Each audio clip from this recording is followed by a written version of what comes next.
today is day 3 of our event. So day 3, I saved the best for last. So I'm saving the spot for Torrence Ford. Oh my gosh. Oh my gosh. So I personally did a speaking engagement in San Francisco called Invest Now. After speaking live in San Francisco, I got reached out by Annie Liu, and Annie is the co-founder of SARE, Subtle Asian Real Estate Investors. And she told me that they were putting together an Atlanta field trip with started out as 40 investors coming, and it blossomed to truly being well over 110 participants from Thursday to Sunday. And we're gonna try to do our best. As far as what you have in front of you, it just shows some hot spots, some new developments that are in Atlanta. Maybe some of you have been to them already, but the biggest thing are breweries. Breweries are really big here in Atlanta, and the real estate market is starting to develop around breweries. Before it was just schools, now it's turning into where are the walkability, where are the breweries, and live, work, play areas. So you're seeing a lot of hubs. 20, 30 years ago, it was all about malls. So there's a shit ton of malls here in Atlanta. The malls are starting to kind of fizzle out, and now it's going to walkability. And we're gonna have lunch at a place called Chattahoochee Food Hall, and that's kind of where a lot of the real estate is surging around. Yes, Atlanta is a wonderful place for investors. As inflation takes over and construction costs increase, those developers or apartment owners are pushing the cost off to tenants, making it super unaffordable. So as investors, we can come in, we can offer affordable rents that still are much more than the mortgage, allowing great cash flow. Secondly, the movie and film industry is here, where the need for short-term housing is huge in many capacities. So, but I will ask, we got to move fast because it's the last day. I'm super excited, but you guys have flights to catch. So, but we've got to roll. So before lunch, I heard you guys only saw 3 properties before lunch yesterday. No. Today we're gonna look at like 7. I think that's it. Let's go. Would you like some snacks? Oh my God, Would you like? is lit. Would you like? All right. People are coming through right now. For long-term rental, that is more of your steady Eddie. There's a more van, here we go. Long-term, enjoying depreciation on the property or depreciation on an asset for tax purposes. Long-term means longer than maybe a 6-month or a 12-month or a 15-month. Those investors that keep their properties forever will just have the tenant there. And unfortunately, there are a lot of properties in Atlanta where the rents are well under. Anybody paying under $11.50 right now is pretty much under market value in Atlanta for 2022. Short-term rental is essentially, could be next day, 24 hours, just anything shorter than 6 months is considered short-term. And short-term rental also is generally furnished. So that's some of the differences too for people who just need a quick in and out. College students that have an internship, or they're got summer school for a short period of time, that's a beneficial play for someone looking for a short-term rental. Maybe their home burned down and the insurance, State Farm may give them a check to go find temporary housing. And one other example would be someone who sold their home, but their new home may not be ready yet. So those are scenarios where long-term versus short-term can be beneficial. Come on. If you're buying, especially in this market with things going up so fast, you'd have gained a decent amount of equity for it to have been worth your while. And like around here, you'll probably cash flow a decent amount. So when you add all of those things together, the appreciation, the cash flow benefit, tax benefit over time, it's pretty good, pretty worth it. I was gonna say the true target to possibly get out at the top is when you see the first resale. So say the development closes out and everyone's stabilized, and then that first house hits the market as prices have gone up as a resale, that's pretty much where you know your top is, where it's probably time for you to go. Okay. That's what I've seen unless you're just continuing to hold on for the long. But once you see that first resale after the community is completed, that's when it's probably. Okay. Yeah. Yeah, that makes sense. So that, like we were saying, it's closer to the city. Marietta's cool. Nothing's wrong with Marietta. Marietta has older homes, less land mass. They do have the Marietta Market, which was comparative to what we just left with Chattahoochee Food Hall. And they have the Marietta Square, which is historical, they have live music. But ultimately, this is closer to the city and has more development. So more comps, more activity could potentially breed more upward. When you go to a neighborhood where everybody's just stabilized, grandma's not moving for 30 years, it's subjective, right, to what the value could be in the future. Oh yeah, absolutely. So right now, I'm seeing Woodstock take off.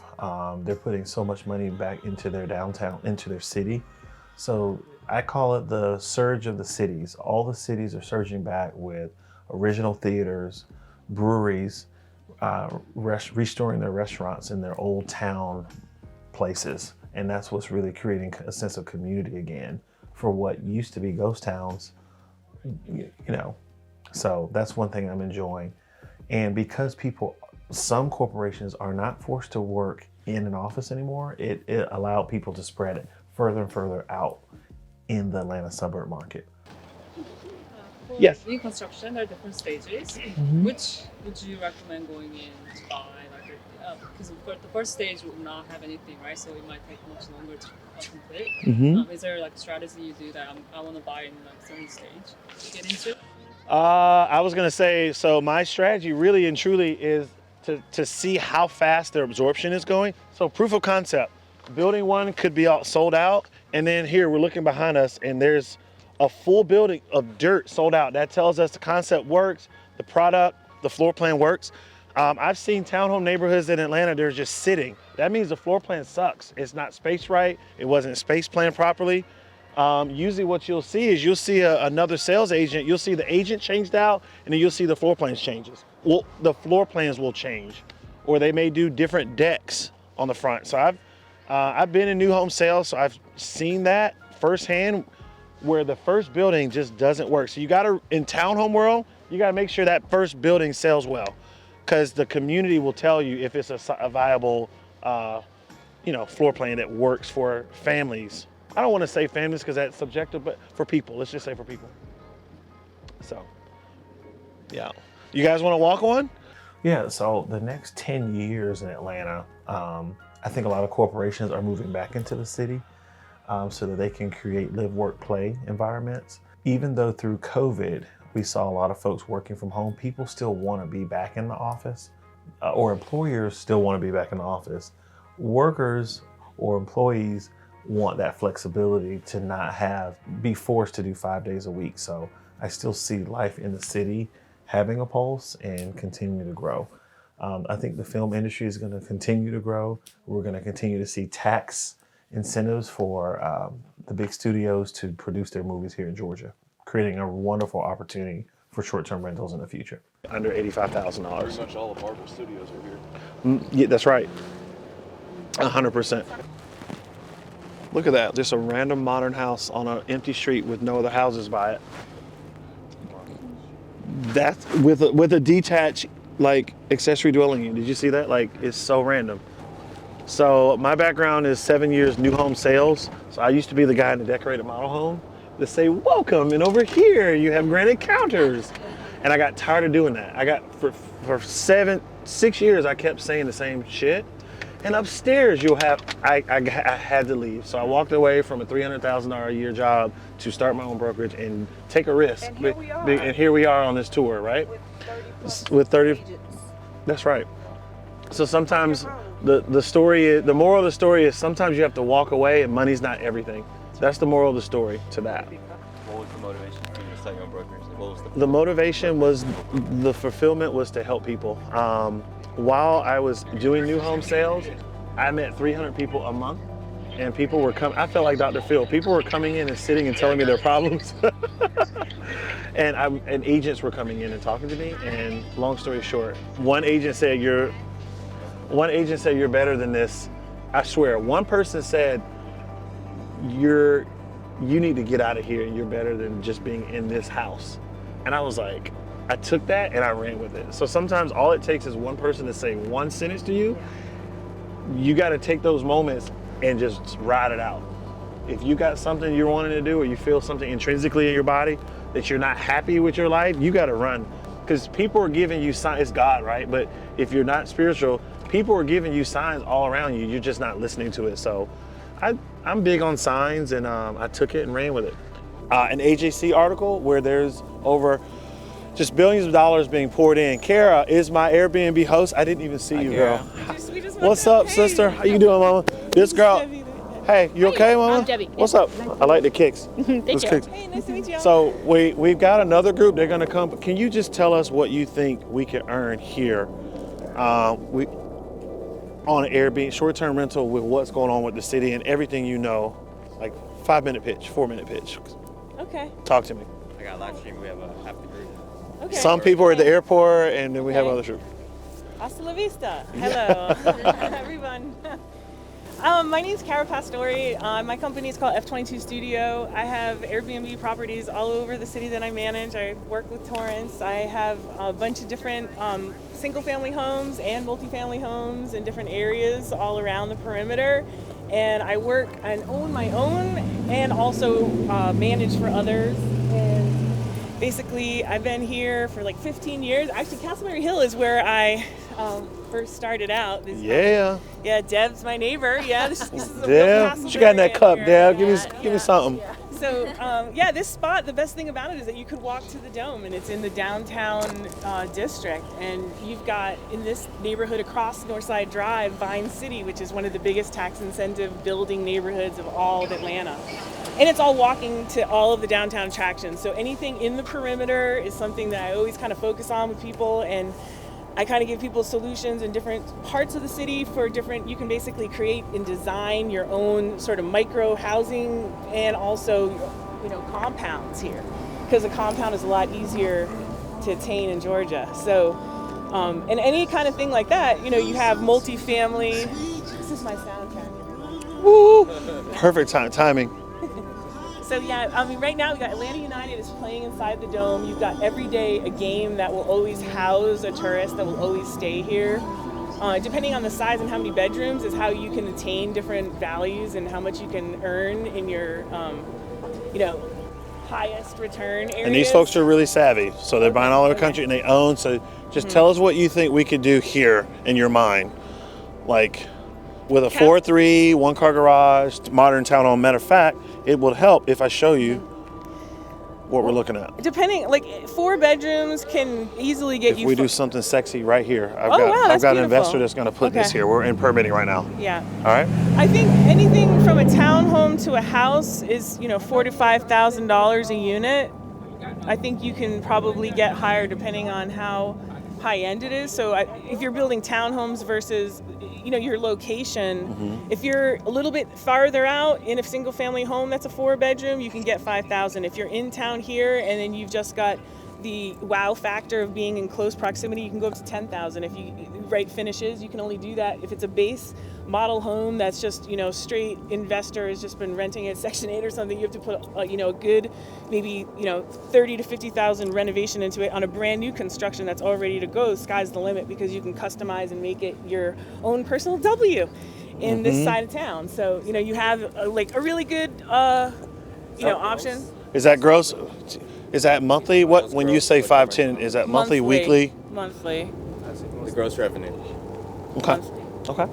I think you can go up to 10 if you have it look really awesome and spectacular and your design is amazing. Like I had a 30-foot ceiling loft over here with a skyline view of the city and a rooftop deck and a pool. You can, some of these, sky's the limit over here and you can get a lot for, I think Airbnb is different than your standard Airbnb, year lease rentals, because when you're doing for a year lease, people pay a lot less. And when you're doing a furnished rental, I think just putting the furnishings in and the creative touches can inflate the return by at least 30 to 40%.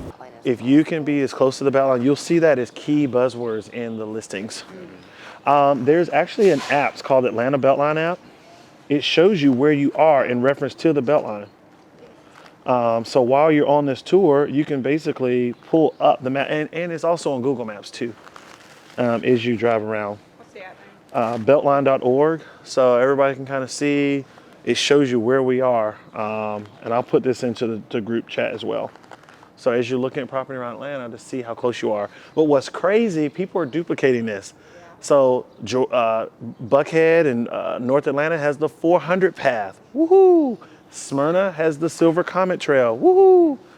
So they're all creating these paths, and now they're also trying to work together. So like Silver Comet Trail is trying to blend with the Beltline, which is going to be huge and going to help the values of Smyrna. We're going to go to Smyrna today. I heard y'all saw one yesterday, but that's going to really help that Southwest corridor pop, because now me and my kids, I live in Smyrna, we can ride our bikes to the city without getting on the highway. And I'm looking forward to that day. It is definitely being beautified. I bought up my home here 6 years ago for $120,000. Today it's worth $420,000. My mom owns an Airbnb just around the corner from here. It's a half and half. My brother lives on one side. She Airbnb's the other side. My Airbnb was also on the list for us to see, but we skipped it, and it's just down the road here as well. I bought it back in 2012. I love this neighborhood. It's near the Beltline, which is another reason why we came over here. Y'all just talked about Slutty Vegan. That was really exciting when it came to this neighborhood. The line was literally almost down the road in order to eat food there. So at Remax Premier, I'm really big on preaching community, balance, and success. And in addition to that, our agents are investors first and homeowners second. So our goal is that a lot of our agents are actual owners themselves, so that they can be a better steward to teach people some of their mistakes in moving forward in new home ownership, whether primary residence or secondary home or investment property. So that's my goal for a lot of our agents, is that they have a pulse to the market, statistically, but also physically with their own investments. So in addition to working with us, we have our pulse on every facet of investing, whether it's property management, new construction, development, short-term and long-term. And beyond that, with me being a native of the city and working at a few different brokerages, with each step forward, I may have left wonderful places on great terms, leaving me the Rolodex to call and ask for favors and get off-market deals left and right. So leveraging former relationships and new relationships to help you guys get better deals.